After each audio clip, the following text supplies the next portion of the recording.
Tem nada mais profundo, nem melhor lugar do mundo. De trabalhador a vagabundo, um só grito, uma só torcida, pedindo raça no palco, hipnotizado na plateia. Difícil um malandro mais respeitado que o torcedor da nega velha, pedindo raça no palco, hipnotizado na plateia. Difícil um malandro mais respeitado que o torcedor da nega velha.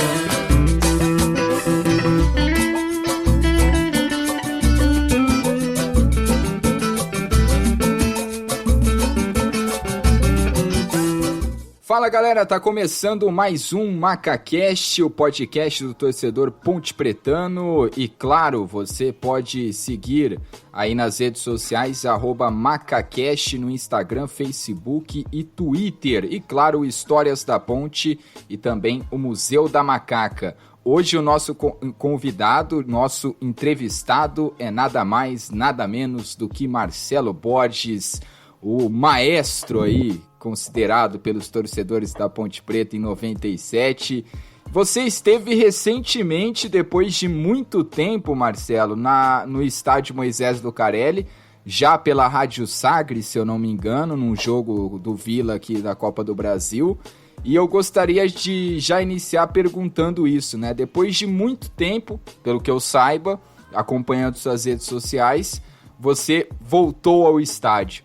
Qual a sensação de voltar ao estádio Moisés Lucarelli, pisar no gramado, ir naquela bandeirinha ali onde você fez aquele gol olímpico, onde você fez vários cruzamentos, um gramado que você fez vários gols de falta, enfim, como é que foi voltar ao estádio Moisés Lucarelli depois de tanto tempo?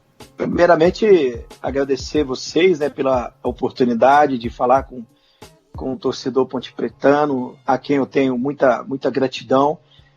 Depois de vários e vários anos, voltei em Campinas agora, recentemente, num jogo da Copa do Brasil, Vila e Ponte. Eu estava na Rádio Bandeirantes, ainda estou, né, há bastante tempo, onde tenho grandes amigos. O meio da comunicação, ele te dá essa oportunidade, né? Principalmente nós que jogamos futebol. Depois de 2 anos que eu tinha encerrado a minha carreira, comecei a comentar nessa função de comentarista. Já não sei quanto tempo mais vou permanecer. Essa pandemia nos faz pensar tantas coisas, né? Sim. Acho que vale a pena valorizar mais a família, porque joguei durante 22 anos e tenho filha adolescente, a outra já se formou e eu me cobro muito por isso. Eu acho que o futebol me proporcionou, o que eu pude retribuir já está de bom tamanho, já penso daqui a pouco fazer outras coisas e cessar um pouco o meio do futebol. Mas respondendo a sua pergunta, eu chorei, fiquei muito emocionado, principalmente pela recepção das pessoas comigo, né? Pessoas que não me via há bastante tempo, foram lá na cabine, pediram para tirar foto comigo, voltando lá em 97, contando histórias, e passou um filme na minha cabeça, porque você sai desiludido, da forma como eu sempre disse. Saí do Goiás depois de 10 anos, contando categoria de base e tudo, profissional de 91 a 96, né? Ganhando vários títulos, acesso de Série B, né? Para a Série A em 94. Eu vi que o futebol não era fácil da forma como eu imaginei como garoto, né? E eu já estava assim, bem decidido para parar de jogar futebol. E se eu tivesse parado de jogar futebol, eu não teria tido a grande oportunidade de vestir a número 10 da Ponte, como eu tive. Foi apenas um ano, mas foi um ano que marcou a minha vida. Eu sempre falo, quem conhece a minha história, a minha trajetória de jogador, eu fui um cara antes e depois que eu passei pela Ponte. Então, assim, foi algo que me marcou. O arrependimento que tem de ter saído, poderia ter continuado na Ponte numa Série A de Campeonato Brasileiro. A visibilidade era muito maior, mas infelizmente, eu digo infelizmente, o jogador de futebol ele coloca o dinheiro em primeiro lugar.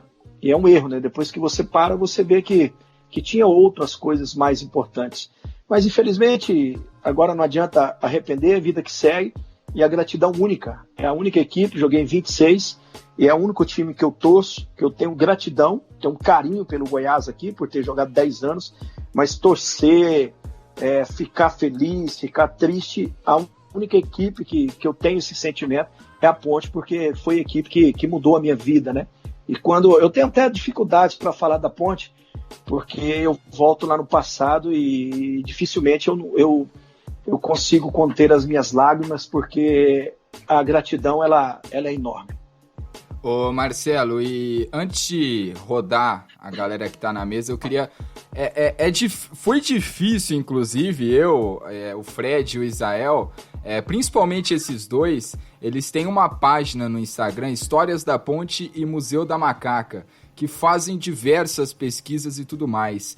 E tava sendo difícil, a gente costuma colocar narrações de gols aqui para vocês escutarem, né? A gente conversou com o Piá, com o Adrianinho também, e a gente achou um gol que não é seu, mas que você fez parte. Eu gostaria que você ouvisse da maneira possível.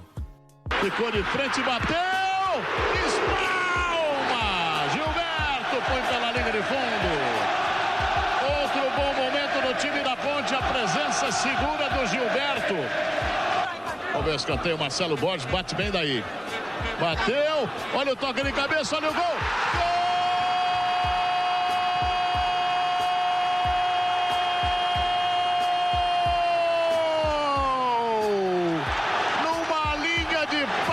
Jorge Luiz pra Ponte.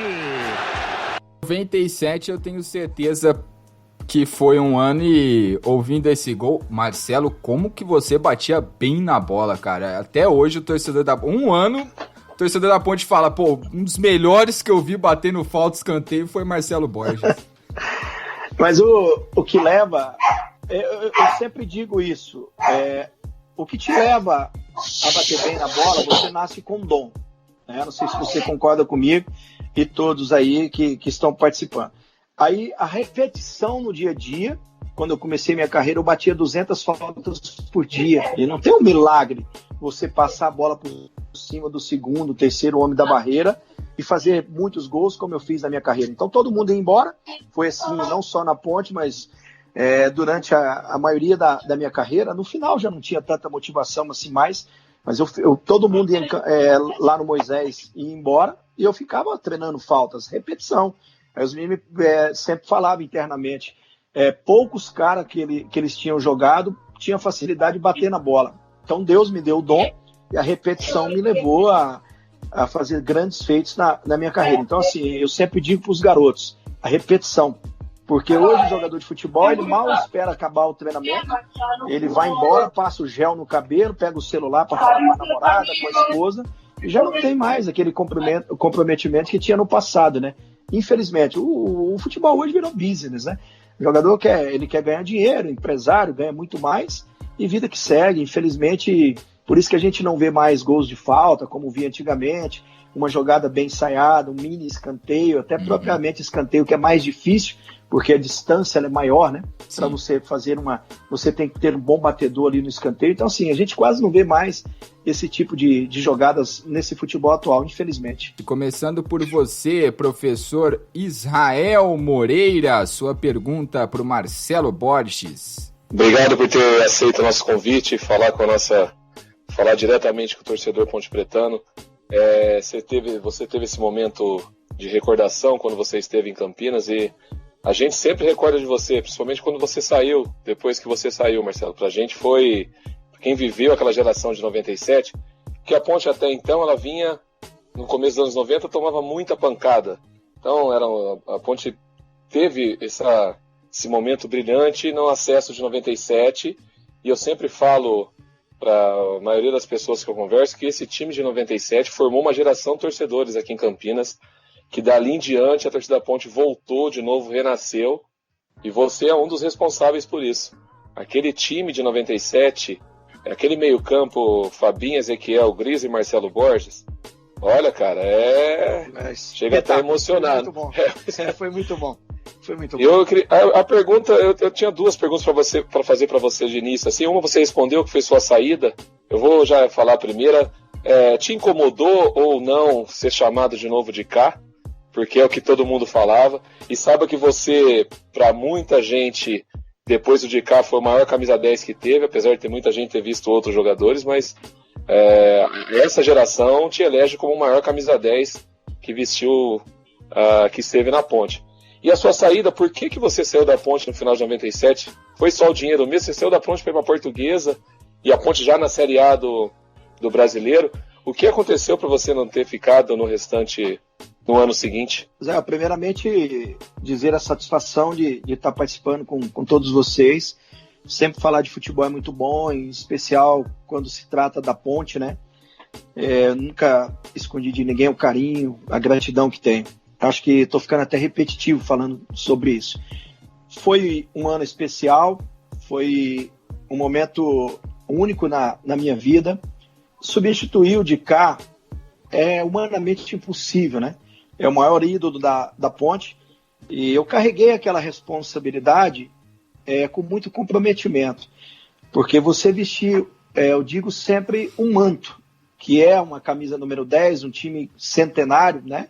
Mais de 100 anos, hoje, já se passaram alguns anos depois que joguei na Ponte, é uma equipe tradicional do futebol brasileiro, e antigamente as pessoas iam a campo de futebol para ver o goleiro, tinha que ser muito bom, um zagueiro número 9 e o 10. Mas os que mais chamavam a atenção eram o 9 e o 10. E você chegar na Ponte, com a cobrança daquele momento, a Ponte já na segunda divisão há bastante tempo, sem dinheiro, sem credibilidade, e você se lembra muito bem disso, Israel, a gente tinha dificuldades de campo, né, a logística era muito difícil, foi muito difícil em 97, a gente tinha que treinar em Jaguariúna, não tinha um bom campo em Campinas, tinha que preservar o Moisés Lucarelli, que já não estava em boas condições para a bola rolar, porque nosso time era um time que tinha muita qualidade no toque de bola.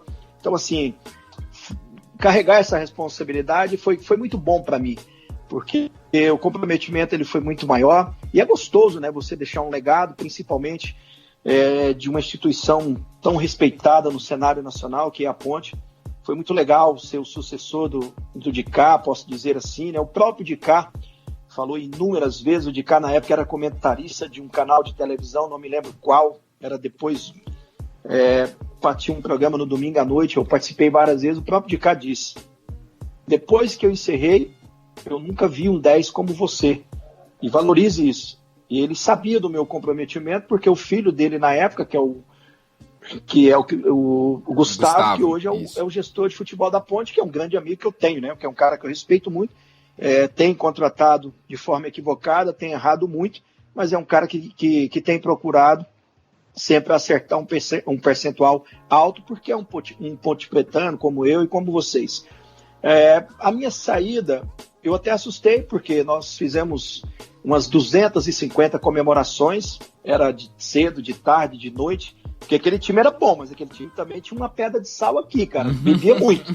Aquele time nosso era muito depois tem que contar essas histórias aí, Marcelo. Precisa contar essas histórias depois. Dentro e fora das 4 linhas. Só que a gente tinha um compromisso. Pode beber até tal hora. 2, 3 dias antes do jogo, quem fizer isso, essa irresponsabilidade, não vai para o próximo jogo. E a gente vai falar no vestiário e vai vetar. E você sabia que isso nunca precisou acontecer? Porque a gente tinha um comprometimento com a causa. A gente cobrava muito no outro dia de manhã, tinha que treinar, alguns ali com aquele bafo de cachaça, aquela coisa toda, mas sempre com aquele objetivo de colocar a Ponte na Série A. Nós só não fomos campeões porque nós vencemos o América Mineiro em Belo Horizonte, e o árbitro, de forma equivocada, anulou um gol do Griso, que foi uma tremenda sacanagem naquele momento. Então foi um time que marcou muito, né? E falando da minha venda para a Portuguesa, eu saí de férias, eu assustei, porque estava uma comemoração atrás do outro aqui da outra aqui na minha cidade, no interior de Goiânia, de Goiás, na verdade, e eu recebi uma ligação do presidente Sérgio Canielli, logo depois do Marcos Eberlin, que era o diretor, dizendo que tinha que vender um jogador. E esse alvo, naquele momento, por ser um dos destaques não só da Ponte, mas da própria Série B, que tinha que ser eu.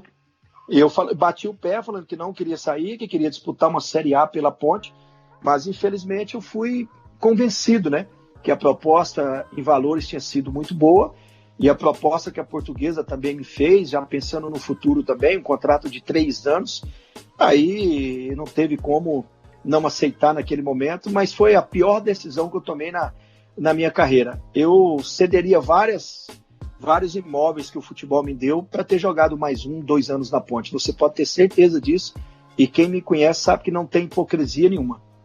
Rogério, bem-vindo ao MacaCast. A sua pergunta para o Marcelo Borges. Olá, João, amigos aí do MacaCast. Marcelo Borges, obrigado por receber o nosso convite. O nosso companheiro Israel tratou contigo da saída da Ponte. E eu queria conversar sobre a sua chegada na Ponte, né? Que ela é cercada de algum tipo de história que eu não sei se é verdade. Quando você chegou na Ponte, quem te contratou foi o King, né? Na época ele era o diretor de futebol da Ponte Preta. Ele se vangloriava que tinha ido te buscar de carro em Goiás, que tinha te trazido de Campinas. Como é que foi essa história? Como é que ele conheceu você, conheceu o seu futebol? Como é que ele foi atrás de você lá no interior de Goiás para trazer para Ponte Preta e chegar em Campinas? Pergunta muito pertinente. Quem não tem gratidão, né, pelas pessoas, não tem caráter. E se tem alguma coisa, algo que eu tenho é gratidão pelas pessoas. Seu King, ele me fez o contato, né, me contactou e teve um poder muito grande de convencimento. Como eu disse agora há pouco, eu queria encerrar a carreira, não queria mais continuar jogando futebol. Naquela fase da injustiça, da sacanagem, aquela coisa toda, eu falei, futebol não é para mim, vou trabalhar nas coisas do meu pai. Meu pai mexia com comércio naquela época e ele insistiu comigo durante uma semana. Na verdade, o seu King não veio até Goiânia me buscar, até a minha cidade, que é 27 quilômetros de Goiânia, que chama Guapó. Ele teve um poder de convencimento, ele mandou dinheiro na minha conta para mim ir até Campinas. Aí dizendo que era para mim passar pelos exames e se fosse aprovar, se não tivesse nenhuma lesão séria, aquela coisa toda, a gente assinaria o contrato da forma como foi. Então é um ser humano que foi muito importante na minha vida, um ponte pretano nato, apaixonado na Ponte, e foi embora agora há pouco tempo, nos deixou. Eu fui até Campinas há pouco tempo atrás para ir no aniversário do seu King, porque é uma pessoa que eu tinha muita consideração, não só por ele, pela família dele, e é um cara que, sem dúvida nenhuma, está guardado no meu coração até o último dia meu aqui nessa vida. Mas, só para completar, como é que ele descobriu o seu futebol? Na verdade, parece que um cara tinha jogado comigo no Goiás, falou com o Celso Teixeira, que é treinador, e o Celso parece que falou com o pessoal da Ponte. É uma história mais ou menos assim. E o Celso até depois, trabalhamos juntos no América de Natal, um cara também que conhece muito de futebol, até acho que poderia trabalhar na Ponte se não fosse no profissional, nas categorias de base, porque é um cara que conhece muito do artifício futebol. Fred, a sua pergunta, bem-vindo ao MacaCast. Fala, João. Quero agradecer a presença do Marcelo Borges aqui no MacaCast. É uma pessoa que honrou muito a camisa da Ponte, foi uma passagem rápida, mas muito marcante. Inclusive, esses dias eu estava vendo um top 3 de gols olímpicos pela Macaca e estava lá o gol do Marcelo Borges contra o Náutico, se eu não me engano, em 97. Foi 3-1. Isso. Mas queria voltar um pouquinho, Marcelo, e até aproveitando que você falou um pouco sobre isso, queria que você comentasse um pouco mais sobre como foi o seu começo no futebol e qual que foi essa história de que você quase abandonou a carreira de jogador antes de ir para a Ponte. Muito obrigado. É muito bom estar participando com vocês. É uma pergunta também muito boa, interessante. Algo que me atrapalhou muito no começo da carreira, vocês são de Campinas, existe toda essa rivalidade aí, vocês sabem do que eu vou dizer. Aqui, Goiás e Vila Nova. Hoje o Vila está numa situação um pouco difícil. Naquela época era Goiás e Vila, Serra Dourada, que é o nosso palco maior aqui, dava 40, 50 mil pessoas com facilidade, não precisava nem propagar muito o jogo durante a semana pela qualidade das duas equipes, né? Eu comecei a jogar no profissional do Goiás muito novo. Você vestir a 10 do Goiás, como a Ponte tem o Dicá, o Goiás tem o Luvanor, que para mim, o maior jogador da história do Goiás. Um jogador que foi extraordinário, né? E eu entrei logo depois no encerramento da carreira do Luvanor para ser o 10 do Goiás. Eu achei que eu era dono de Goiânia. Peguei as mulheres mais bonitas da cidade, aqui os bares são maravilhosos, aquela coisa toda. Isso me atrapalhou muito no começo de carreira. E isso atrapalha, acho que 99% dos jogadores. Se você não tiver um bom acompanhamento, você se perde nisso aí. A gente acompanha vários jogadores terminar a carreira antes de começar. A realidade é essa. Então, assim, eu tive muitas dificuldades no começo, me empolguei muito. Ser o 10 do Goiás, que é tido por todos aqui, pela grande maioria, posso dizer assim, maior do Centro-Oeste, tem uma estrutura espetacular. Isso me atrapalhou durante 1-2 anos no começo. Depois eu fui vendo o que era jogar futebol, mas eu fui ter um comprometimento mesmo quando eu fui para a Ponte. Aí eu fui convencido pelo seu Kim, como eu falei agora há pouco, eu disse sim para minha família: ou eu vou ganhar dinheiro agora, vou ser reconhecido pelo meu trabalho, ou eu paro de uma vez por todas. E graças a Deus fui, todo mundo já sabe como foi o final de tudo isso aí. Ô Marcelo, e você falando de Goiânia, é verdade, viu? Não é só jogador, não. Fui pra Goiânia aí fazer jogo 2 vezes, aí fui naquele tal de Alabama lá, pelo amor de Deus, Marcelo. Eu não moraria eu acho que eu não aguentaria muito tempo em Goiânia, não, porque, olha, é forte a cidade aí, Marcelo. Rapaz, e você foi logo num bar top de linha, você escolheu o melhor. Um dos melhores da cidade, onde tem muita mulher bonita. Mas assim, cara, essa semana, conversando com alguns amigos, eu fui confessar com o padre, na verdade, anteontem. Ele falou para mim: rapaz, é muito difícil você ver um jogador que casou novo como você e já tem 25 anos de casado com a mesma mulher. É muito difícil, né? É ruim, eu não gosto muito de falar de mim, mas, poxa, casei novinho e tô casado até hoje. Mas Goiânia é muito bom. Se eu fosse solteiro, você pode ter certeza que eu já teria gasto o meu dinheiro que eu juntei no futebol tudo, né? Proco, André Salles, sua pergunta. Fala, Joãozinho, prazer estar falando contigo de novo, estar participando de mais essa entrevista aqui no MacaCast. Queria mandar um abraço para o Marcelo.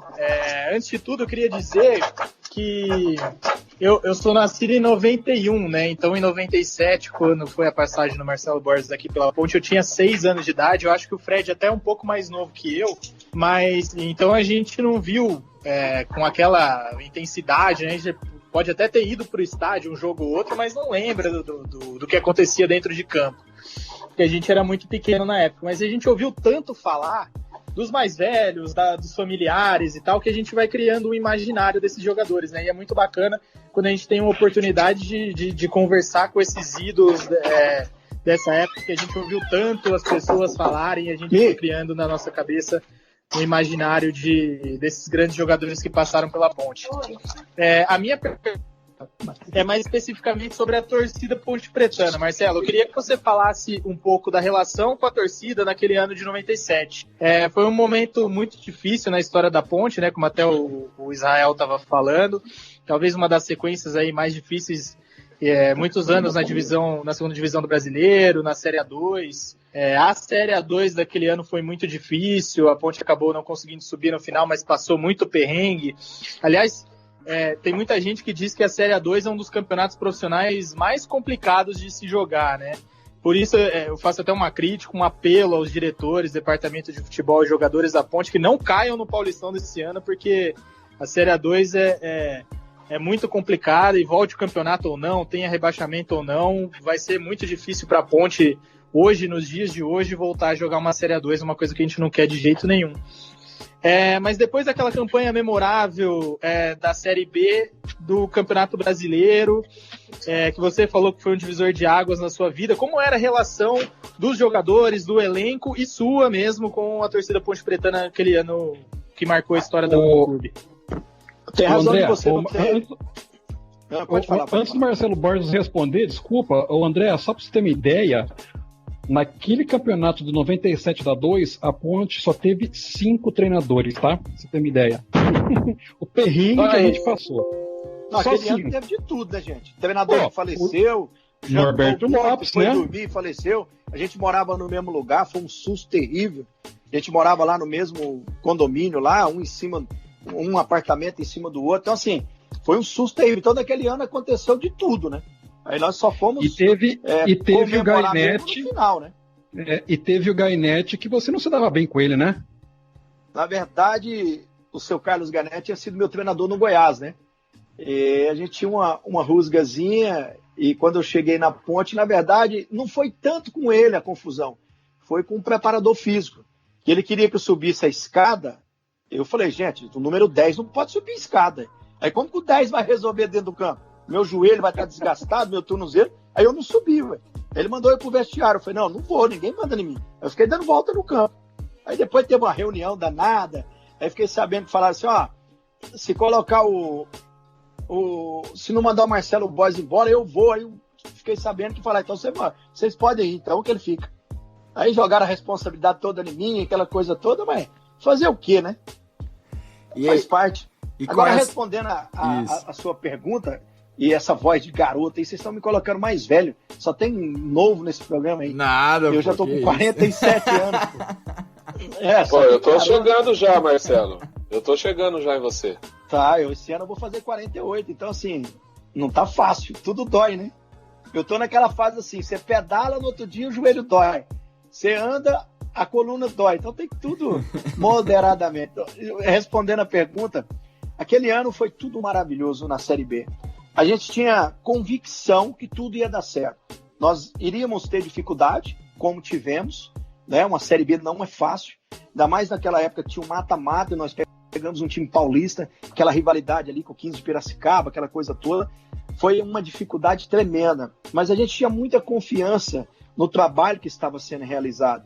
O nosso time, como eu disse agora há pouco, ele era muito unido, até para beber. Eu nunca vi um time tão unido daquele jeito. Eu passava em outros lugares, eu falava, gente, eu joguei na Ponte, nós conseguimos o êxito, né? E cerveja não mata ninguém, cara. O que faz mal é dormir 2, 3 horas, para no outro dia você treinar, né? Aí você tá dando um mau exemplo. Porque o que acontece com o jogador de futebol? Eu era o 10 da Ponte. Eu tinha que dar exemplo pro menino que eu via jogar e batia a palma para ele quando a gente tava de folga, o Adrianinho, ué.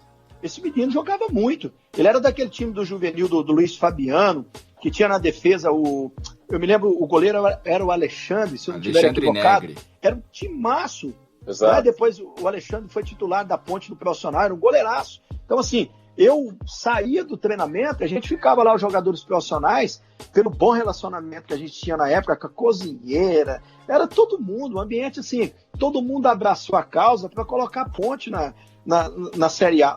Foi tão bom a Série B, que no dia que nós subimos, cara, a gente não tinha mais fígado para beber tanta cerveja, comer tanta comida como foi proporcionado. Então, assim, foi um momento mágico, cara. Não tem como você não lembrar o ano que foi de 97, principalmente no segundo semestre. Porque no primeiro semestre foi uma bagunça danada, né? O jogador jogava um jogo. Eu me lembro do Amarildo, um zagueirão forte, foi contratado do Bahia. Aí a Ponte perdeu o jogo no final de semana, segunda-feira o cara estava demitido. Eles não deixaram ele trocar de material. Então, assim, eles gastaram o dinheiro do Sérgio Caniano naquela época, assim, de rodo, né? Porque quando você gasta o que é seu, a responsabilidade é maior. Aí, como o Sérgio não entendia de nada naquela época, os caras deitaram e rolaram nele, né? Não precisa nem citar nomes aqui de quem fez isso. Mas, aí depois que o Sérgio aprendeu, aninhado, o Sérgio era igual aquela menina, quando namora pela primeira vez, né?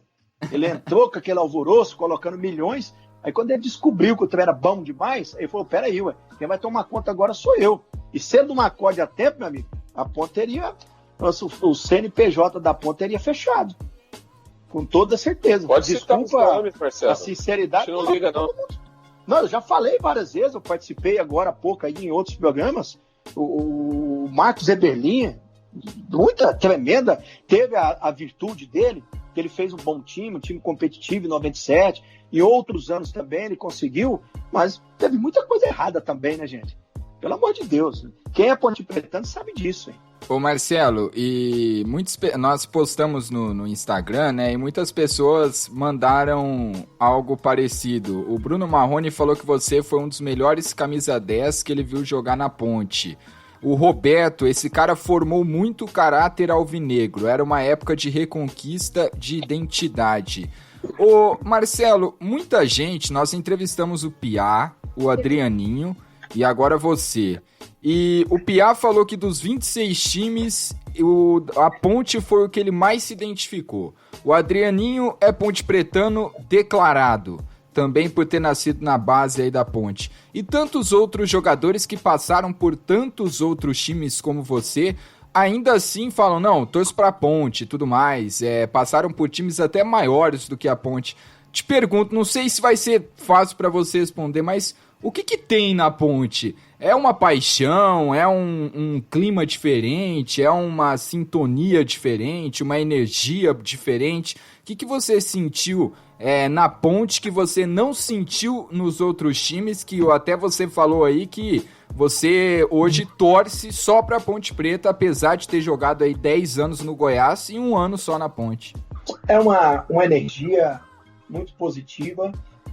Falar de um lugar que você conquista as coisas, é bem tratado, é muito fácil. É muito fácil. Mas a gratidão maior não é pelo acesso da Série B. Ela começou lá no começo da Série A2, aonde eles criaram uma expectativa muito boa em cima de mim, mas eu tive essa lesão porque nós vínhamos de vários amistosos de bons resultados. E a torcida nos acompanhava naqueles amistosos. Então eles criaram uma expectativa muito boa. Agora a Ponte achou o número 10. A Ponte achou o número 10 depois de várias outras investidas. Aí 2 dias antes, num treinamento final, 1 ou 2 dias antes, eu me lembro bem a data, eu tenho uma lesão que eu tenho que ficar 6 meses parado. Depois até você readquirir a forma física que eu estava naquele momento. Era uma situação muito delicada. E eles mandando um jogador atrás do outro embora. Eles me seguraram até o final. E quando voltei, o Sérgio Carnieri bateu na mesa, ao invés de mandar o Marcelo embora, porque ele acreditava no meu futebol. Naquela época o Sérgio tinha algumas paixões. Era eu, Fábio e Luciano, que depois deu uma resposta positiva. Fábio foi um extraordinário jogador de futebol e um ser humano ímpar, né? Eu convivi com o Fábio quando ele teve uma lesão no joelho, depois do outro, e desanimado, chorando todos os dias. E nós incentivamos o Fábio para que ele desse a volta por cima. E olha que virou um dos maiores zagueiros do futebol brasileiro. Foi capitão por onde passou. Então, assim, a Ponte, ela tem uma sinergia diferente. Eu vivi coisas aí que eu jamais imaginei viver na minha carreira. Então, assim, eu fui muito bem tratado. Chegar numa loja no shopping, eu conto isso para os meus parentes, para os meus amigos, ninguém acredita. Eu entrei numa loja famosa do shopping, naquela época o shopping, eu não sei se era o Iguatemi, né? Era um dos maiores shoppings aí de Campinas. Esse mesmo. Maravilhoso. Depois de um jogo que eu tinha feito, acho que foi o dia que eu fiz o gol olímpico, no outro dia eu fui no shopping. A minha filha, que hoje tem 23 anos, era pequenininha, a Marcela, e nós fomos no shopping. Eu cheguei numa loja famosa, escolhi várias e várias roupas. Na hora que eu fui pagar, o gerente da loja me pediu apenas uma foto, deu umas 4, 5 sacolas de roupa, boné, essa coisa toda. Ele tirou uma foto comigo e falou, a sua conta tá paga. Eu falei, mas por quê? Qual é o motivo? Não, você falar para os seus amigos que você veio aqui. Isso é maravilhoso. É uma história que eu jamais posso deixar de contar. E olha que deu muito caro naquela época. E olha que eu sou pão duro, hein? E naquela época eu falei, vou gastar. Ontem eu fiz um gol olímpico, eu mereço, né? Aí, todo jogador de futebol tem aquele lado de curtir um pouco o lado social, né? E eu fui no shopping com a minha família, essa coisa toda. Cara, foi um momento assim... Eu acho que poucos jogadores tiveram um momento como esse. Então, assim, outras coisas também, ir em churrascaria, nunca deixaram pagar uma conta. Então, assim, o carinho que as pessoas tinham por mim naquela época e continua até hoje, porque fui aí há pouco tempo e pude perceber isso, não tem milhões que pague isso, cara. O dinheiro infinito do mundo não pague isso. Ainda mais no momento que nós estamos vivendo agora de pandemia, a gente fica um pouco para baixo, e você começa a lembrar do passado, das coisas boas, né? É tudo muito bom, cara. Então, assim, eu tenho muita gratidão, muito carinho por tudo que eu vivenciei aí, tudo que a Ponte pôde me proporcionar. Então, assim, foi maravilhoso. Tudo que eu passei por aí. E eu tenho que agradecer imensamente o carinho da torcida comigo, a forma que sempre me trataram, até o dia que eu perdi um pênalti lá em Piracicaba aos 44 do segundo tempo, tinha sido escolhido o melhor jogador em campo, olha o contraditório do que é o futebol. Aos 44, eles me escolheram aos 40, aos 39 do segundo tempo, melhor em campo. Aí tem uma penalidade que você bate, você perde. Aí entraram 6 torcedores da Ponte dentro do ônibus para me pegar, aquela coisa toda. Eu fiquei em estado de choque, mas o jogo seguinte, que foi novamente contra o 15, joguei muita bola, vencemos por 1-0 e tudo voltou a reinar da forma como sempre foi. Cara, assim, falar da Ponte para mim eu fico aqui até amanhã, até a semana que vem, porque é muita gratidão, muita emoção envolvida. Eu mudei minha vida, tudo que eu consegui no futebol foi através da Ponte, porque senão jamais teria conseguido. Vocês nem imaginam conversar com vocês o tanto que eu estou feliz. Estou irradiante, estou aqui no meu escritório isolado, aqui, minhas filhas estão ali na sala assistindo filmes, essa coisa toda. Me faz voltar em 97, me lembro dos meus amigos, me lembro da Dona Conceição, que hoje já não está mais aqui. Ela vinha me beijar e eu, para sacaneá-la, eu falava, não, beijo o Gris que é seu 10. Sabe assim, então a gente tinha afinidade com o torcedor nos tratava muito bem, cara. Então assim, eu lembro de tantas coisas aí que, tá louco, me faz emocionar. Principalmente aí quem tá tomando, isso é cerveja, rapaz, você tá dando umas goladas boas demais. Pô, Marcelo, isso é homenagem, você merece, a resenha merece. Até já quero emendar e perguntar, já que você falou desse bonde da cerveja, naquela época, eu acho que tinha umas aí que reinavam mais que a outra, que as outras, mas como que era, Marcelo? Marcelo Borges, Ezequiel, Fabiano, Regis Pitbull, Fabinho, Renato Carioca. Rapaz do céu, conta, Marcelo, pode contar os bastidores, a torcida Ponte Preta quer ouvir. Na verdade, desses aí que você citou, o único que era mimimi era o Renato Carioca, que dizia ser evangélico, aquela coisa toda, né? Mas jogador de futebol, na grande maioria, quando ele fala que é do Senhor Jesus, aquela coisa toda, é porque foi o capetinha no passado, né? Na grande maioria. Tinha os Santos aí do nosso time, o Renato era um desses também, né? Foi um cara que também nos ajudou muito, mas a pegada desse time aí, eu vou te dizer uma coisa, era uma pedra de sal na garganta. Esse time bebia muito, cara. Tinha o Valmir volante, o Fabiano louco de natureza, né? Marcelo Souza também gostava de uma cerveja. O Serginho, lateral esquerdo, era o concurso. O Jorge Luiz, lateral direito, peito de aço. Tá louco, nosso time era... Bebia muito. Até o Gris a gente bebeu. O Gris foi me acompanhar um dia, eu quase matei o Gris. Ele falou assim, meu 10, você não fica tonto. Eu falei, moço, tá começando a beber agora. É porque no outro dia era folga, né, cara? A gente podia beber um pouco mais, né? Ô Fred, tua pergunta pro Marcelo Borges. Marcelo, como o André falou, eu também era muito novo em 97, então toda a memória que eu tenho...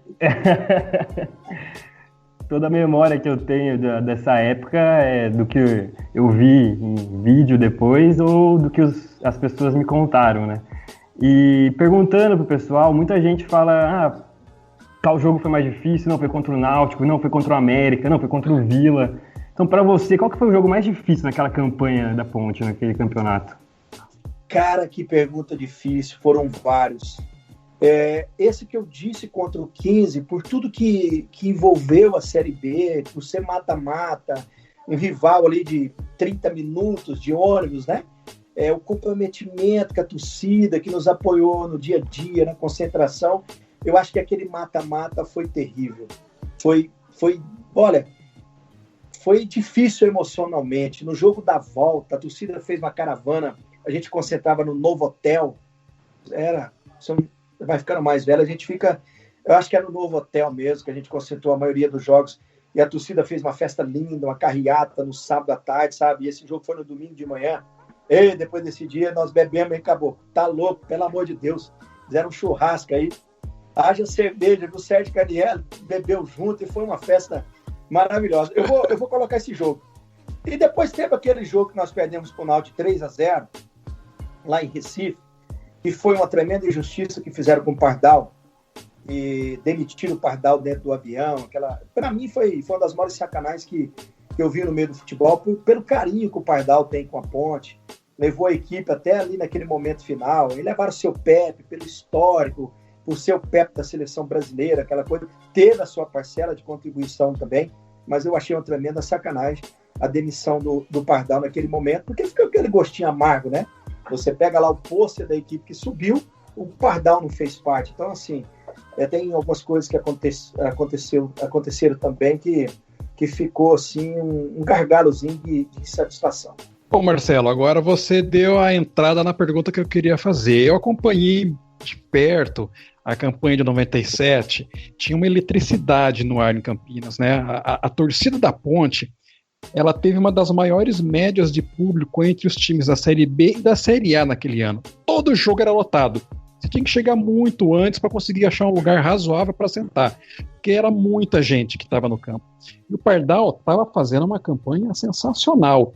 Na reta final, no finalzinho do campeonato, uma surpresa geral, Pardal sai, entra o Pepe. E ficou uma história muito mal contada até hoje. Assim, você que viveu aquele bastidor, você sabe, para contar pra gente, qual foi o real motivo da dispensa do Pardal para a chegada do Pepe naquele momento?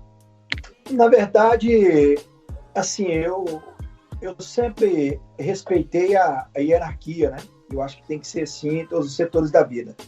Eu, como jogador de futebol, eu foquei em jogar futebol, nunca participei de poucas reuniões com diretoria, algo que eu nunca gostei, até na época da Ponte aí, o Marcelo Souza, que era o nosso capitão, ele ficava até um pouco chateado comigo. Eu nunca discuti bicho, porque eu acho que quando você chega no seu objetivo, você vai ganhar dinheiro. Eu sempre tive isso em mente. Eu, por ter saído de uma cidade pequenininha, na época tinha 10 mil habitantes, quando eu me tornei jogador de futebol, tudo que viesse para mim já estaria de bom tamanho, já seria positivo para mim contar para as novas gerações, essa coisa toda. Aí, respondendo a sua pergunta, algo que eu fiquei sabendo aquele dia, depois nunca mais procurei saber também, porque logo depois nós subimos, eu fui embora, né? Porque nós perdemos o jogo. Eles acharam que tinha que trazer um outro treinador, uma nova metodologia, um cara que tivesse um histórico, né, como eu disse, do seu Pepe. O seu Pepe, nós temos uma história que eu acho que nenhum de vocês sabe do que eu vou contar. Nós fizemos o gol contra o Vila Nova, 1-0, um jogo apertado, um jogo difícil. O seu Pepe estava dormindo no banco. Aí ele só acordou com aquele alvoroço da torcida, aquele barulho todo. Aí, gente, quem foi o gol? Seu Pepe foi nosso. Então, assim, histórias do futebol, né? Então, assim, se o Pardal tivesse continuado, certamente pelo comprometimento, o carinho que a gente tinha com o Pardal, nós iríamos subir da forma como subimos. Então, assim, a única coisa que eu fiquei sabendo foi que tinha que trazer um treinador para dar uma mexida com o elenco, uma chacoalhada. Eles achavam que o elenco nosso já tinha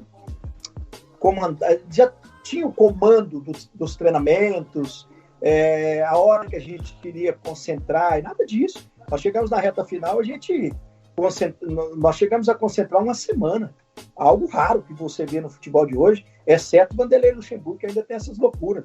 Nós chegamos a ficar no hotel 5, 6 dias para apenas um jogo. Nós abrimos mão de muita coisa. Então, assim, para mim foi uma das maiores sacanagens que eu vi no mundo do futebol. Em especial, nesse caso, pelo Marcos Eberlin, que olha que era amigo do Pardal naquela época, eu nem sei se é até hoje. Porque se fosse meu, eu deixaria de ser amigo dele se eu fosse o Pardal naquele momento. Marcelo, depois que você passou por aqui, a gente pesquisando consegue ver que você passou por vários outros clubes do futebol brasileiro e de várias outras regiões do país. A gente ouviu falar, você próprio falando de como a Ponte é diferente para você no seu sentimento da sua carreira de jogador, porque aqui foi onde você foi mais bem sucedido.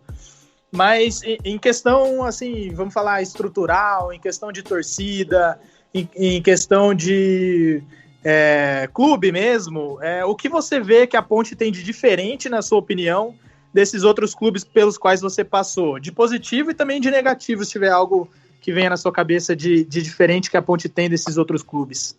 Positivo, a torcida, fabulosa. Naquela época era melhor do que agora. A torcida ia no número maior. Se eu estiver equivocado, vocês me corrijam, por favor.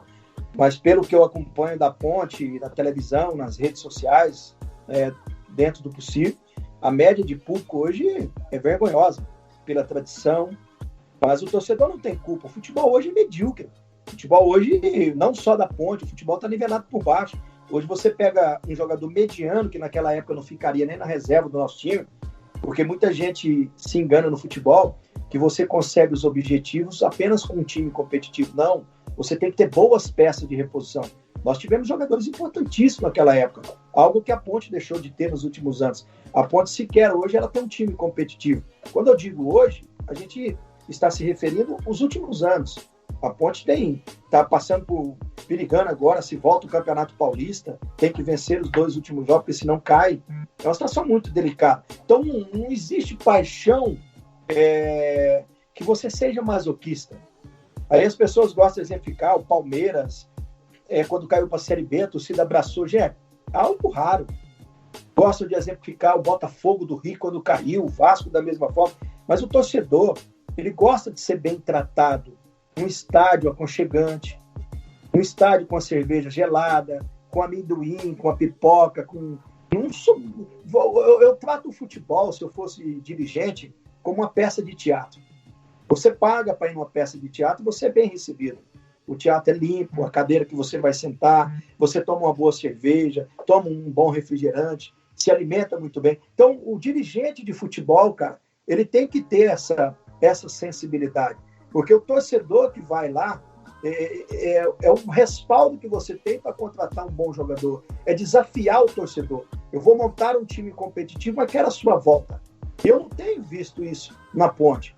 Então, assim, algo positivo, a Ponte, a torcida é maravilhosa. O Sérgio Carnielli também é um cara que eu vou defender o resto da minha vida. Coloca dinheiro, é um cara que conhece, mas é mal assessorado.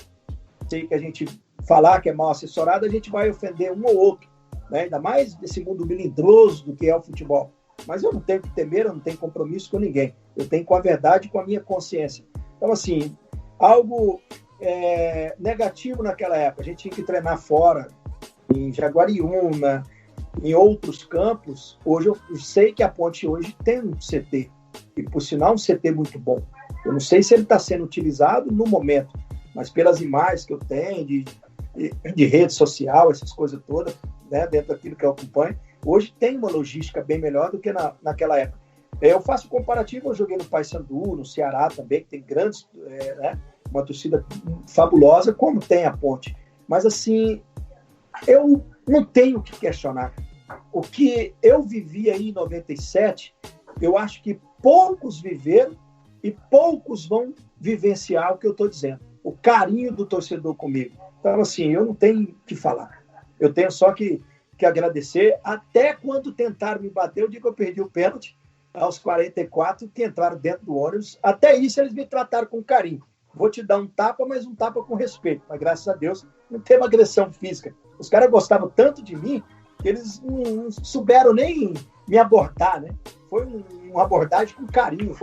Até os meninos brincavam comigo. Jorginho, os caras gostam tanto de você que eles ficaram sem reação na hora que te viram. Então, assim, é muita gratidão, muito carinho. Eu queria que a Ponte fosse, se dependesse de mim, ganhasse um Paulistão, ganhasse uma Série A de Campeonato Brasileiro. A gente sabe que nos moldes de disputa hoje, o jeito que é repartido o dinheiro, né? A gente sabe que é humanamente impossível. Mas a gente tem que cobrar que faça boas campanhas, que revele bons jogadores. Essa é a tradição da Ponte, né? Ô Marcelo, uma torcedora que acompanhou bastante a sua campanha em 97 e considera você como ídolo dela, ela mandou uma mensagem de áudio, né, quando ela ficou sabendo que você seria o entrevistado, uma pergunta e também um agradecimento. Você já pincelou um pouco sobre a pergunta que ela vai te fazer, que eu vou colocar aqui para você ouvir, mas eu acho que vale o recado que ela vai te dar, então se você escuta aí para você ouvir aí o recado dessa torcedora que vivenciou bastante o ano de 97. Oi, Marcelo Borges, meu nome é Andréa Belletti. Primeiro eu gostaria de te agradecer por tudo que você fez com a camisa da Ponte, pela gratidão que você ainda tem e demonstra sempre que fala da Ponte. Eu queria contemporizar uma situação, porque eu acho que 97 foi muito bom, porque a gente vinha de anos muito difíceis. A década de 90 foi muito difícil para a Ponte. Em 95 a gente caiu nas 2 divisões. Em 96 o presidente da época queria encerrar as atividades. O Sérgio assumiu. Ele assumiu um reinado, entre aspas, né? Que começou diferente, né? Eu acho que ele era mais ativo, eu acho que ele tinha muita vontade de vencer, né? Ele tinha vontade de vencer, que aí, na minha opinião, acabou ali em 2001. Mas, enfim, Em 97, a torcida abraçou o time encaixou e a coisa andava, era muito bonito nos jogos, era uma alegria era muito legal. A gente tinha que chegar muito cedo. Eu ficava ali na Vitalícia com meu pai, tinha jogo que você chegava 2 horas antes, você tinha que ficar na escadinha porque não tinha lugar.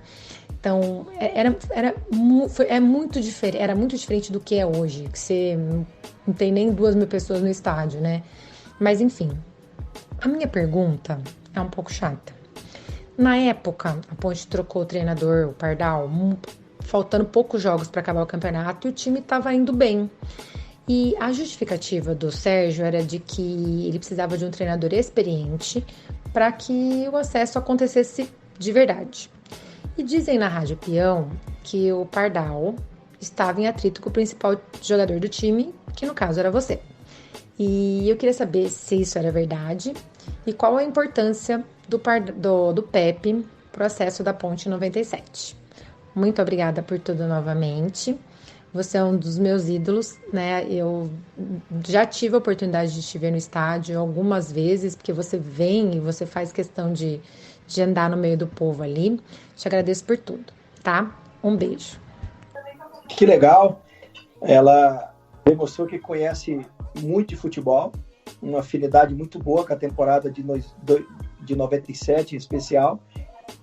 Aquilo que eu disse agora há pouco, isso foi uma das maiores mentiras que eu já ouvi na minha vida. O Pardal é um cara que eu tenho muito carinho por ele. Ele me ajudou muito fisicamente. É um cara que sabia me motivar, porque ele era um ex-preparador físico naquela época e teve a oportunidade de ser o nosso treinador. A gente tinha um relacionamento espetacular. Inúmeras vezes o Pardal foi convidado para tomar cerveja conosco. Mas sempre respeitando a hierarquia, o Pardal nunca participou, porque ele era o nosso treinador, para não confundir nada. Então, assim, a gente tinha uma amizade, um respeito, um fino trato, cada um respeitando o seu setor, dentro, que eu disse agora há pouco, a hierarquia. Eu encontrei com o Pardal há poucos anos, agora em Ubatuba. O Pardal tem um apartamento lá. Aí sim, lá nós tomamos boas cervejas, lembramos de tudo na época da Ponte. E eu sou um defensor do Pardal. Se eu tivesse tido qualquer animosidade com ele, eu, como sou um homem de Deus, e quem sabe da minha história sabe disso, eu não chegaria onde eu cheguei se eu não tivesse Deus no meu coração. Sou um cara muito religioso. Eu jamais seria hipócrita de chegar e falar que eu não tive nada com ele. Nunca tive uma discussão com o Pardal. O Pardal teve uma animosidade, hoje podemos falar, com o Griso. Ele colocou o Griso na reserva num jogo e nós estávamos perdendo para o CRB em Alagoas. Não sei se vocês se lembram desse jogo, ou já pegaram no Google essa coisa toda, por 2-0 no primeiro tempo. Nosso time cansado pela sequência de jogos. Aí ele colocou o Griso no intervalo. Nós empatamos por 2-2. Até me recordo porque fiz um lindo gol de falta nesse jogo, no Rei Pelé, que hoje eu acho que já não é Rei Pelé mais. E empatamos por 2-2 e o CRB pedindo, pelo amor de Deus, para o árbitro acabar o jogo, senão a gente ia virar. Nós tínhamos muita confiança. Então, assim, a gente tinha um relacionamento de muito respeito, de muito profissionalismo, não só com o Pardal, com o Gustavo, que hoje é o gestor, com o Cristiano, que está no Internacional há muito tempo, que é um dos melhores preparadores físicos do país, e já era muito bom naquela época. O Cristiano tinha a minha idade, um pouco menos. A gente saía para tomar cerveja. Com o Cristiano, sim, já tomei. Com o próprio Gustavo. Gustavo adora tomar uma cerveja. Nós tomamos várias vezes. Eu acho que isso não tem dificuldade nenhuma de relacionamento, não tem problema nenhum. É cada um no outro dia chegar, se respeitar e ter o comprometimento com a causa, como todos nós tivemos. Nós não tivemos nenhuma indisciplina naquele momento. Nós seguramos alguns amigos que tinha outras coisas extra-campo, e depois vocês sabem que foi pego em doping, essa coisa toda, e nós seguramos a onda, cara. Internamente, ninguém ficou sabendo de nada, pela nossa irmandade, pelo carinho, amizade que a gente tinha um com o outro. Eu disse e vou falar até o meu último dia, minha última entrevista. foi uma tremenda sacanagem que fizeram com o Pardal. Essa desculpa que tinha que mandar embora para trazer um treinador experiente, eu não estou contando a história, respeito demais o seu Pepe, foi um cara também que nos ajudou muito. Nós fizemos o gol contra o Vila, ele estava dormindo. Tem a parcela dele também de ajuda, que ele chegou depois de uma goleada, todo mundo tem aquela incerteza, será que nós vamos subir? Até aquele momento a gente era o melhor time da Série B, pau a pau ali com o América Mineiro. Nós fomos, eu acho que o único time que vencemos o América 2 vezes naquela competição. Uma, nós computamos os 3 pontos, que foi em Campinas. Eu bati o escanteio, o Jorge Luiz fez o gol. E lá em Belo Horizonte vencemos em campo.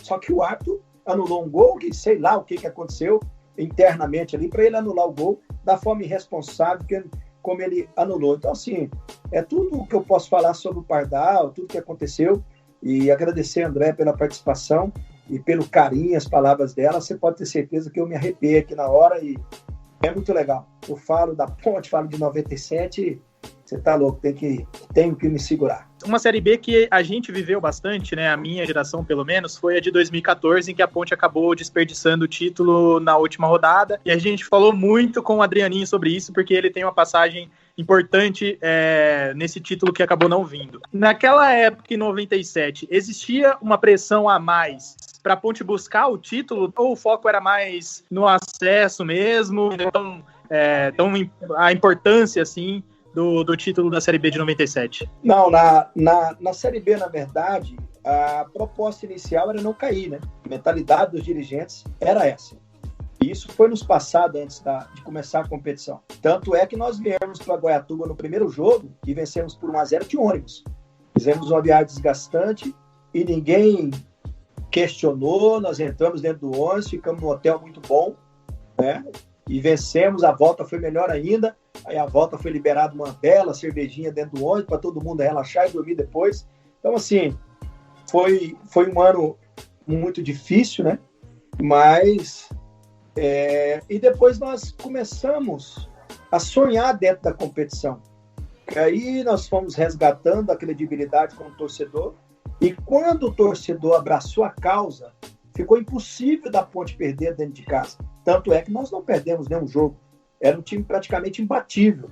As equipes, elas entravam no Moisés do Carelli para empatar ou perder de pouco, porque sabia da força da nossa equipe. Quando vocês passaram o nosso gol diante do América, poxa, eu voltei lá em 97, o calor humano ali naquele estádio era espetacular. A torcida da Ponte faz o jogador preguiçoso correr. Então, foi um casamento assim com o nosso elenco, com a torcida, espetacular. Nós chegamos, eu não sei se vocês já pegaram isso, já leram sobre isso, na reta final, nós fizemos um coletivo, tinha mais de 3.000 pessoas no Moisés do Carelli. Não sei se vocês sabem dessa história. Poxa, aquele momento ali nos encheu de orgulho, elevou a nossa autoestima e a nossa confiança para a reta final. Aí foi difícil segurar, meu amigo. Como vocês disseram, aquele meio-campo com Ezequiel, que tem uma pedra de sal, que foi aniversariante. Eu acho que aniversariante da semana. O aniversário do Zica foi agora, ontem ou anteontem. Aí eu falei com ele, mandei os parabéns, não sei se vocês sabem disso. Ezequiel bebe igual um caipora, bebe e fuma, né? Ezequiel, Fabinho, Gris e Marcelo Borges. Você tá louco. Isso é um meio-campo de pegada. Esse meio-campo tinha pegada e qualidade ao mesmo tempo. Então, assim, é muito difícil, né, cara, você fazer comparações com outras temporadas, com outros jogadores, mas essa época aí foi espetacular. E tinha o Vander na reserva, tinha o Ataliba começando a carreira, que jogava muito. O Ataliba jogava muito. O Ataliba, não sei se vocês sabem, o Ataliba ele tinha uma dificuldade emocional. Todo o intervalo nosso, o Ataliba passava mal. Vocês ficaram sabendo disso? Não. Ele ia para as vias de fato. O Ataliba, ele vomitava. Caramba! Todo o emocional. Eu não sei se depois o Ataliba fez tratamento, depois eu nunca mais... A gente até fala, a gente fez um grupo aí da nossa época de 97, a gente se fala todos os dias, né? Aí colocamos o Dr. André, que foi um cara que foi nosso médico, nos ajudou muito. Tem o Cristiano, tem o Gustavo, tem a galera toda que jogou. Eu até quero perguntar isso depois, para tirar uma dúvida minha. se ele melhorou sobre isso depois. Porque depois ele fez sucesso no Curitiba, ganhou muito dinheiro no Japão, né? Mas ele tinha essa dificuldade emocional. Todo jogo a Taliba passava mal. Marcelo, falando um pouco mais do atual, você que é comentarista de rádio, comentarista esportivo, cronista muito bem sucedido aí em Goiânia, na região, nós aqui em Campinas, os torcedores, falo isso pelos torcedores, nós estamos preocupados com a queda de público nos estádios, esse é o primeiro ponto, né, de alguns anos para cá, principalmente por conta até das frustrações, né? Teve aí o vice-campeonato paulista em 2008, depois aquele vice da Sul-Americana em 2013, depois 2014, 2017 no Paulistão no Paulistão contra o Corinthians. Então essas frustrações seguidas, né, que ao mesmo tempo é um bom sinal de que a Ponte está disputando mais os títulos, mas a frustração acaba desanimando o torcedor e o torcedor acaba ficando mais e mais e mais distante do estádio, né? E gostaria de que você comentasse isso e com relação às contratações na Ponte, principalmente vendo esse momento atual. O último jogo da Ponte antes dessa paralisação por conta da pandemia foi o derby, que a Ponte estava vencendo por 2-0, tomou uma virada surreal do rival por 3-2.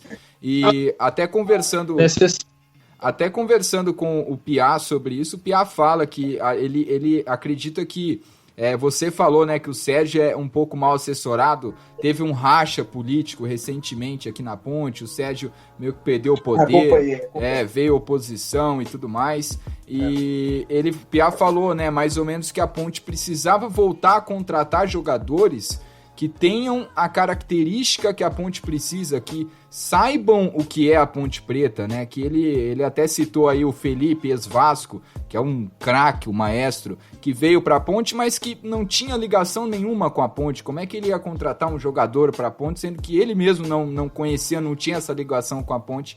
Como é que você enxerga isso, esse atual momento da Ponte, com uma queda de público que preocupa, com frustrações, com o torcedor frustrado, com o time agora lutando para não cair, perdendo o derby depois de tantos anos, vencendo por 2-0.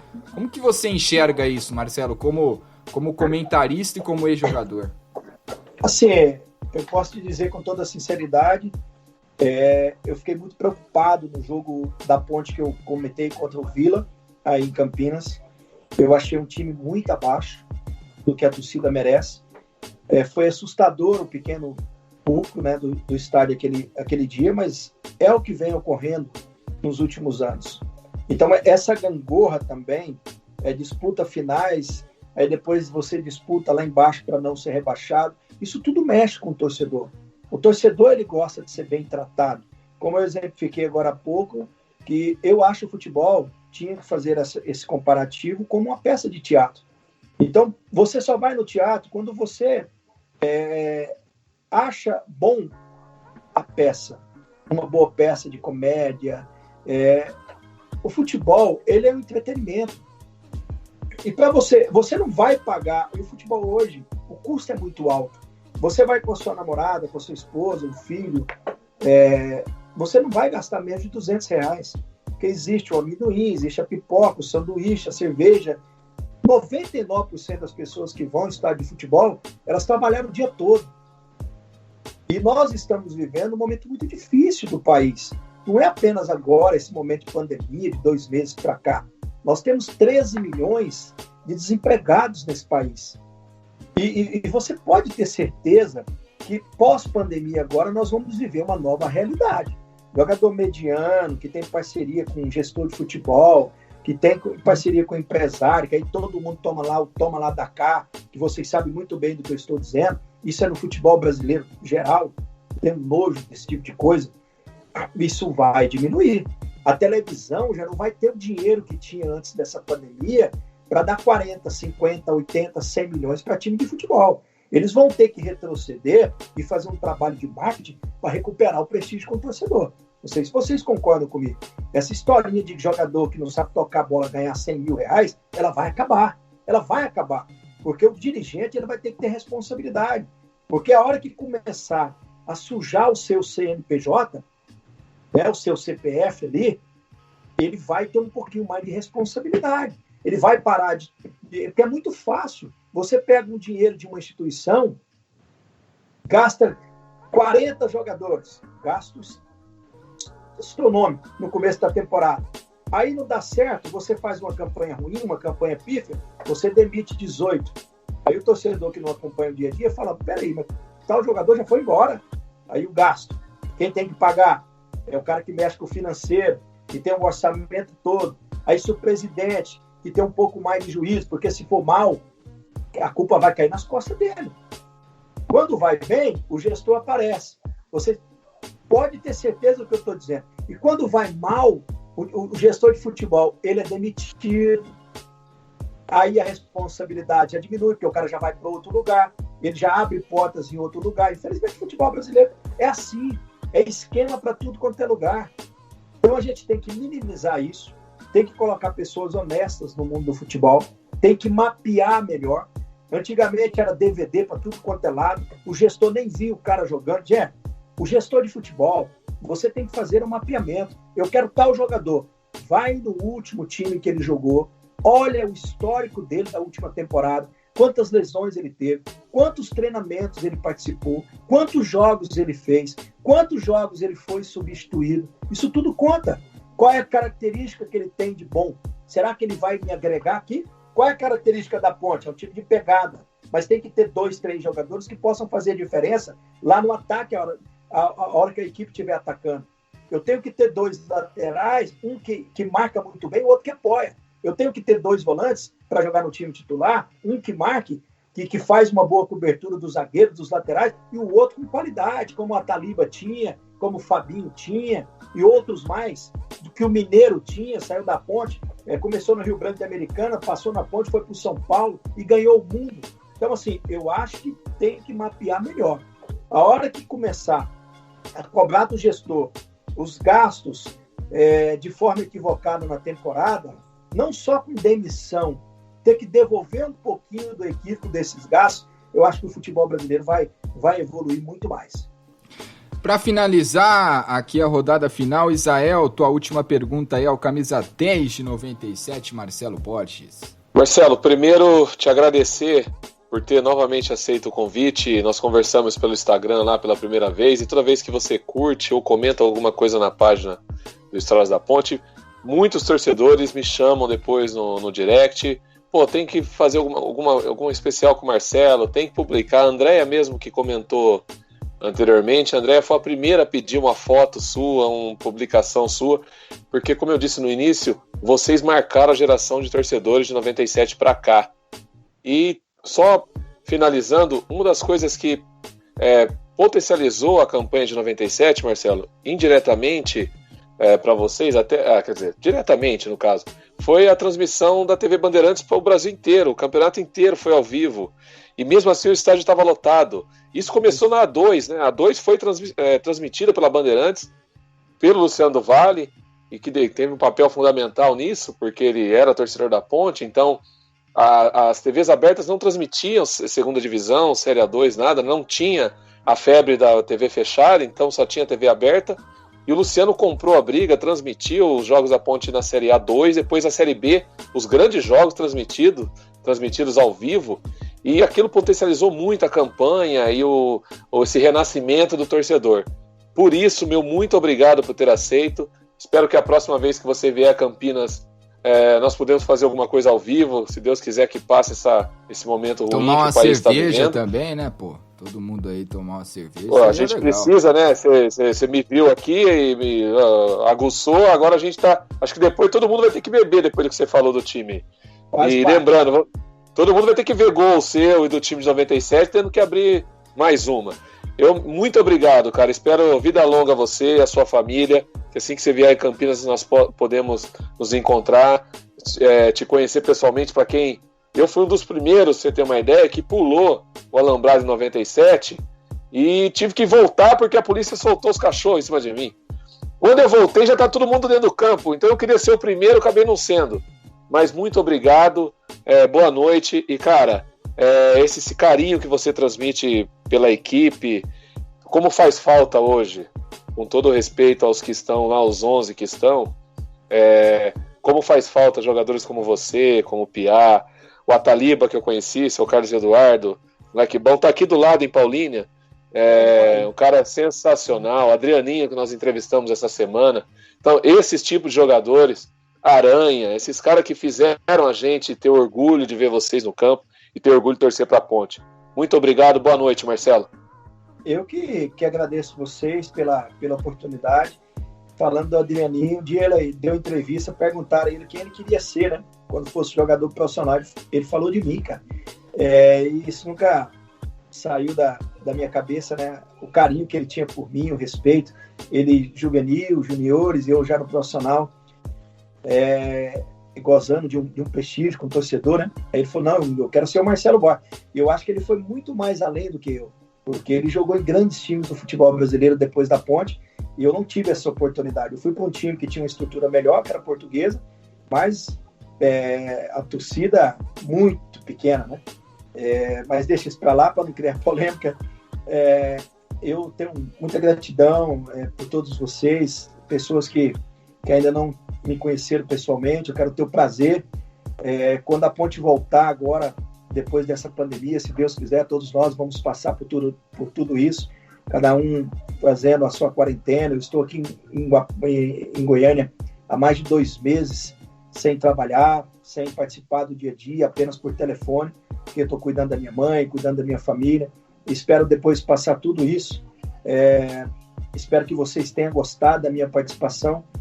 Um compromisso com todos vocês de assistir um jogo da Ponte, assistir ao lado de vocês. Eu não sei se vocês faz o jogo da Ponte ao vivo ou só tem esse programa de vocês semanalmente. No jogo a gente fica na arquibancada, viu? Mas a gente fica xingando todo mundo, principalmente o bandeirinha ali, viu? Aí pra transmissão a gente deixa pro rádio. Mas, pô, seria um prazer assistir o jogo lá do Marcelo Borges, tá louco, cara. Então, assim, eu faço esse compromisso com todos vocês, vou um dia antes, a gente faz um ao vivo, a gente faz esse compromisso aqui agora, e quando a Ponte voltar, depois dessa pandemia, o primeiro jogo em casa eu vou um dia antes e volto no outro dia, porque tem que trabalhar, tem que sustentar a minha família. E outra coisa que eu não disse, né, e dizer agora no final da minha participação, se tem um lugar assim que eu amei morar, minha esposa também na época,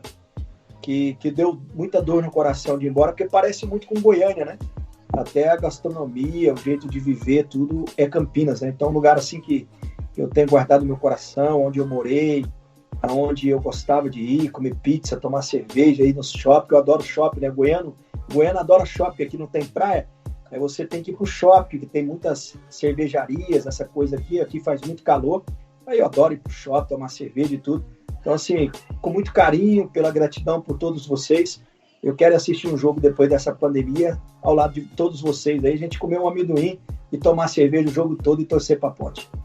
Eu quero fazer 2 agradecimentos pro Marcelo. Primeiro, por aceitar o nosso convite, em participar desse bate-papo. E o segundo, cara, por ter participado daquela equipe de 97, cara. Porque, assim como o Israel, eu também acompanhei muito de perto. Eu comecei a ter um pouco mais de noção de futebol em meados da década de 80. E o time da Ponte naquela fase era muito ruim.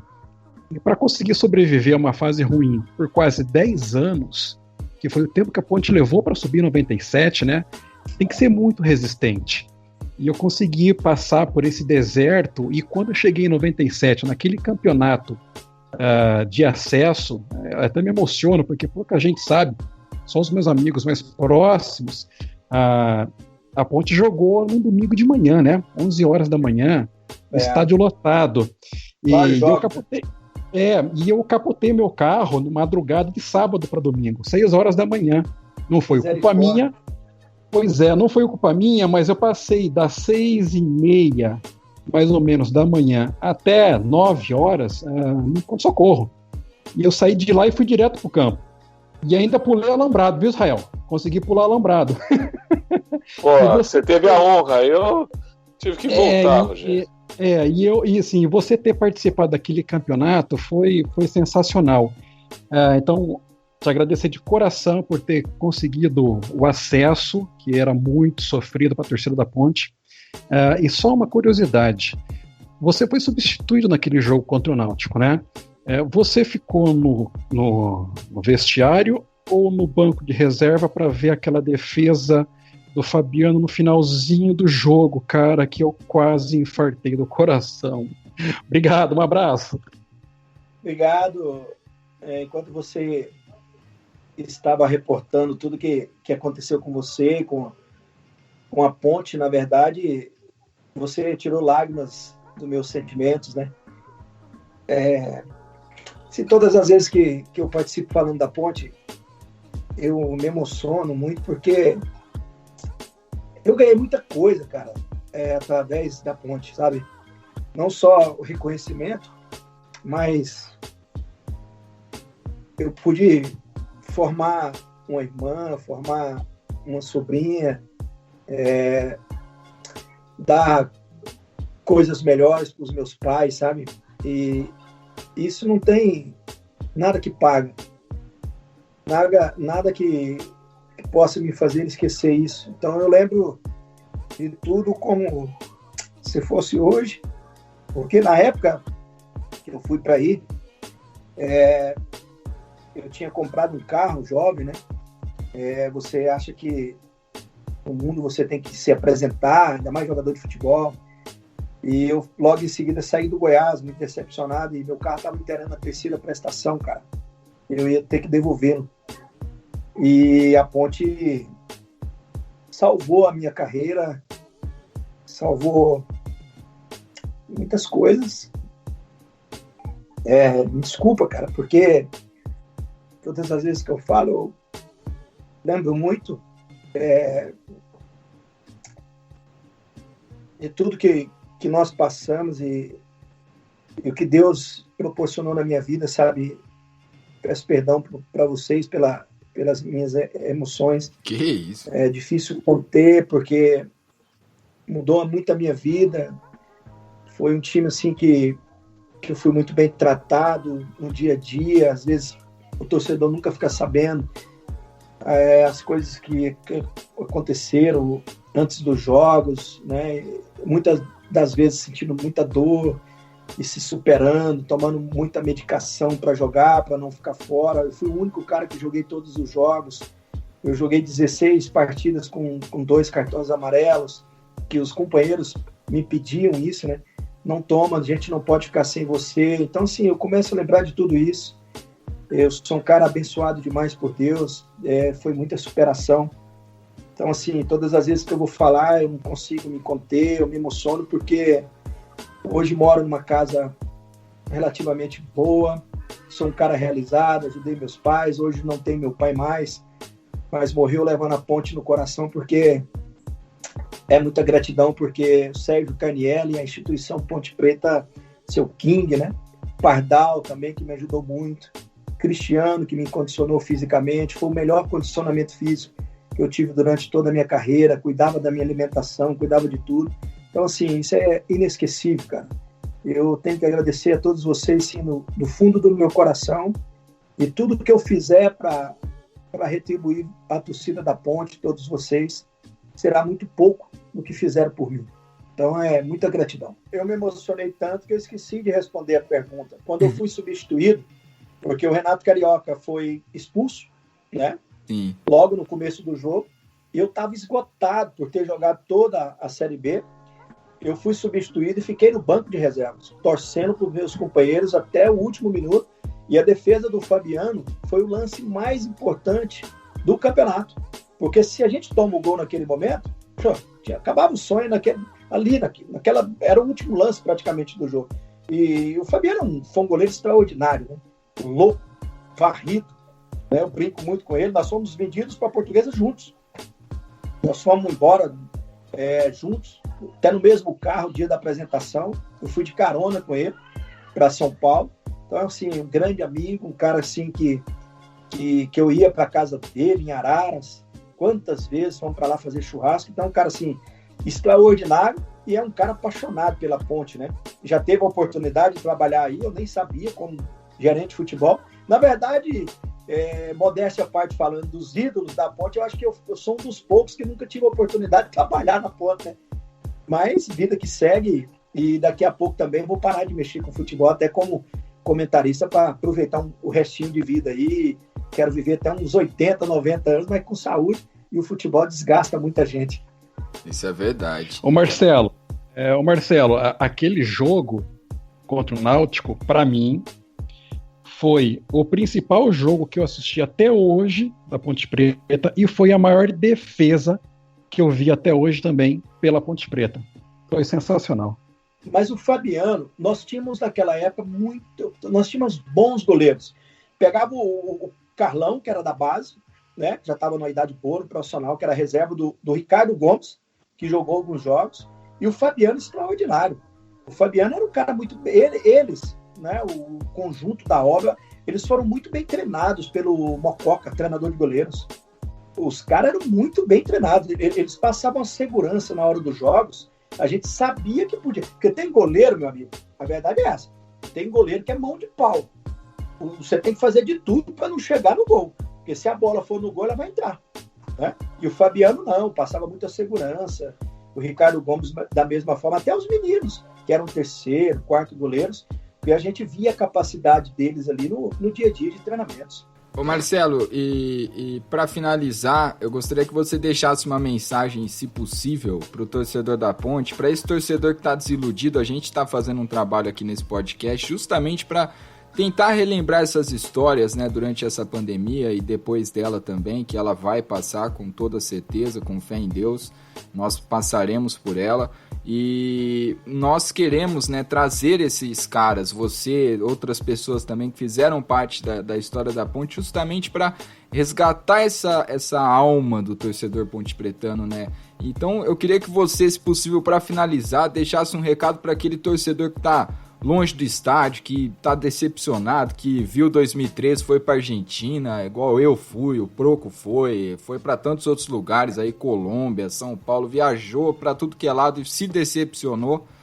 Gostaria que você, como um dos ídolos, como quem viveu dentro da Ponte Preta, que sabe a importância que a torcida da Ponte tem ali no alambrado, cantando, torcendo, pulando, que você deixasse um recado para esse torcedor que está desiludido, para que não quer mais saber de Ponte Preta, que não quer mais frequentar estádio. O que você tem para falar para esse torcedor? Qual que é a importância dele ali no estádio, Marcelo?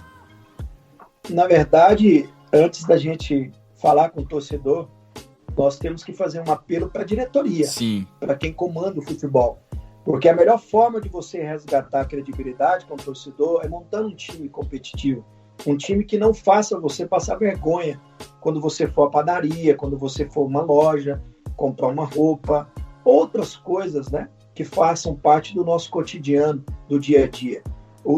A diretoria, montando um bom time, tendo respeito com o torcedor, você pode ter certeza que o torcedor pontepretano, ele vai sendo resgatado aos poucos, ele vai massageando o seu ego de torcer para um time competitivo, né? Então, a melhor forma de você trazer novamente o torcedor, resgatando os ídolos, né? E montando um time competitivo, chegando nas finais, agora fazendo boas contratações para chegar bem numa Série B, porque você pode ter certeza que nós vamos ter daqui a pouco, se Deus quiser, voltando ao futebol, um campeonato muito ruim tecnicamente, várias lesões musculares, porque os jogadores já estão parados há mais de 60 dias. Isso atrapalha muito. Então é o momento da Ponte analisar o mercado e não errar. Minimizar ao máximo as suas contratações e você pode ter certeza. Eu tenho convicção do que eu estou dizendo. Eu conheço esse torcedor. Se você montar um time competitivo, no caso a diretoria, o torcedor pontepretano, ele vai dar a resposta. Aquele Ponte, ele vai voltar a soar nos estádios novamente, como foi na década de 90, principalmente em 97, um ano que eu participei, e eu posso falar com muita naturalidade. O torcedor da Ponte, ele é diferenciado. Então, se a diretoria tiver a capacidade a sensibilidade, montar um time competitivo, esse torcedor, ele dará a resposta. Você pode ter certeza disso. Faça um compromisso com o torcedor. Vou até dar uma ideia para o marketing da Ponte. Contrata 3 jogadores e o torcedor paga. Eu falo com convicção. E se contratar 3 bons jogadores, você pode ter certeza. Se a Ponte criar um sócio-torcedor, nem sei se tem, até eu faço o sócio-torcedor aqui de Goiânia. Vocês podem me cobrar isso. E uma pergunta que muitos torcedores fizeram, agora sim para finalizar, mas uma pergunta que muita gente faz, Marcelo, é que a Ponte... Você acha que a Ponte ela valoriza pouco os ídolos que ela tem? Esses caras como você, como o Dicá, como tantos outros que passaram pela Ponte. Você acha que ela poderia valorizar mais, trazer mais esses caras para a Ponte, para dentro da Ponte, enfim, para trabalhar, algo do tipo? Não, seria muito fácil eu criticar agora, porque nós estamos participando de um bate-papo bem legal, né? Eu, pelo menos, estou muito feliz de estar conversando com vocês, de jogar essa culpa só na Ponte. Sim. Mas o ex, infelizmente, é todo setor da vida. É aqui no futebol goiano, eu que convivi 10 anos ali internamente no Goiás, ninguém respeita o ídolo. Ninguém respeita. Dirigente esquece. Um ou outro vai ter uma oportunidade. Como o Dicá, não sei se teve a oportunidade de trabalhar na Ponte. O Vanderlei Paiva já trabalhou. O Marco Aurélio já trabalhou. Se o Dicá não trabalhou, o filho dele já teve várias oportunidades. Então, assim, a vida, ela é um percentual bem pequeno que o dirigente tem a gratidão. Na grande maioria, esquece. É o geral do futebol brasileiro, o que eu converso com os ex-jogadores. Vários têm um sentimento até de deixar de torcer. Não. Dirigente, passa. A instituição, jamais. Eu não posso guardar mágoa da instituição Ponte por eu nunca ter sido convidado para trabalhar sequer no Sub-15, no Sub-11, no Sub qualquer, né? Porque eu não vou querer ser treinador do profissional, não vou querer ser gestor do profissional, como o Gustavo está tendo a 12ª oportunidade, sei lá qual, de ser agora. Não, você tem que começar de baixo, galgar o seu espaço. Se você demonstrar capacidade, não é porque você é ídolo. Não, você tem que ser bom, você tem que aliar por ser ídolo com a capacidade e a oportunidade que você está tendo naquele momento. Eu acho que você tem que aliar. É igual você trazer para o futebol atual. Você tem que aliar a capacidade do cara de 35, 34 anos com a capacidade dele de momento. Porque não adianta você contratar só o histórico. Às vezes você contrata o Emerson Sheik pelo histórico dele, já estamos falando que ele passou na Ponte, pelo histórico, e ele deixar a desejar dentro de campo, pelo que ele tinha feito nos últimos anos dele. É aquilo que nós falamos do mapeamento. Não é porque o cara fez um currículo extraordinário que você vai contratar e vai te dar a resposta positiva. Às vezes o bom futebol dele já ficou lá no passado. Então eu penso isso no futebol. Não existe muita gratidão, não. Marcelo, muitíssimo obrigado por esse bate-papo aqui no MacaCast. Eu tenho certeza que o torcedor da Ponte vai adorar ouvir você falar aí por 1h30. Nem parece que é 1h30 que a gente ficou conversando aqui. Mas olha, confesso que como ouvinte de rádio, como admirador aí dessas entrevistas com ex-jogadores, tua entrevista aí com certeza vai ser classificada, pelo menos para o torcedor da Ponte, como uma das melhores que ele já ouviu. E muito obrigado por tudo que você fez aí em 97, fazendo com que a Ponte, junto com os outros, claro, mas que ela voltasse ao lugar que ela nunca tinha que ter saído e que ela nunca tem que sair, né? Que é as divisões de elites, tanto paulista quanto brasileirão. Enfim, muito obrigado, Marcelo, por atender aí o MacaCast. Eu que agradeço o convite, estou sempre à disposição de todos vocês. O compromisso está feito na volta do futebol brasileiro. O primeiro jogo da Ponte eu quero assistir ao lado de todos vocês. A gente combina antes nas redes, aí no Instagram, essa coisa toda. Foi muito bom, cara. Vocês me trouxeram emoção, me fez voltar lá em 97 e isso é impagável. História é para poucos, né? E graças a Deus a minha história ela tem sido bem contada. Então isso é muito bom, que eu posso deixar de legado para os novos jogadores, para minhas filhas. Daqui a pouco elas vão casar, elas vão me dar netos, essas coisas todas. E a gente tem que deixar legado de coisas boas nessa passagem nossa na vida. E se tem algo que você tem que evoluir, é a oportunidade que Deus está nos dando de viver. Eu fiz algo hoje, amanhã eu tenho que ser muito melhor. Então é isso que eu sempre faço, é o que eu sempre fiz na minha vida, é levar a palavra de Deus para as pessoas e tentar viver dentro da palavra de Deus. E você fazendo isso da melhor forma possível, você vai contagiar quem convive com você no dia a dia. Então fique com Deus, todos vocês. Espero que todos nós possamos passar por essa pandemia e possamos ver a Ponte conquistar todos esses objetivos, que não fique só na teoria, que possam ser conquistados na prática, com muita capacidade e com muita eficiência. Muito obrigado a todos vocês, do fundo do meu coração. Vocês me fizeram muito feliz. Este foi o MacaCast com Marcelo Borges. Voltamos numa próxima. Um abraço.